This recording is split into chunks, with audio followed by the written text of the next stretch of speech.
The sports industry was always one that was based on aspiration and inspiration. We aspired to run faster, jump higher, hit the golf ball further. We were inspired to take up new activities, to learn a new fitness regime. And this really drove our industry for years, this idea of aspiration and inspiration.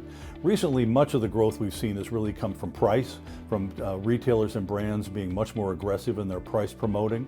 And I think we saw over holiday 18 that we were even more promotional this year than we had been in holiday of 17. The brands in particular were highly promotional, particularly online. It's really created an emphasis away, I think, from the aspiration and inspiration that drove our industry to one of who can deliver the cheapest price.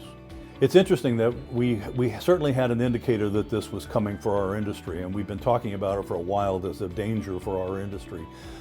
I think the relentless pressure to grow is a big part of this. Brands are fighting tooth and nail today for market share, and price is an easy driver here, but it's really a short-term solution and ultimately a path to failure.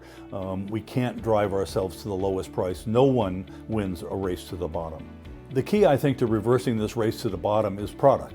If we have great, compelling product that consumers want to buy, that they're willing to pay full price for, we don't have to have things on sale all of the time.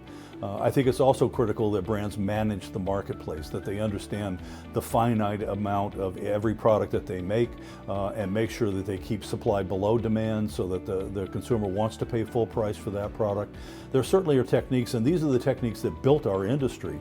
It's not like we have to learn something new. It's really like to go back to the principles that got us to where we are today. Unrequited demand has always been a great driver of profitability in this industry, and if we can figure out how to keep the supply below demand so that the consumer is coming in for products and willing to pay full price, I think we can win. It may mean the growth is somewhat lower than expected, but it means the profitability is going to go up. And I think everybody wins when we sell out of products. I've never heard of a company going out of business because they sold out of things.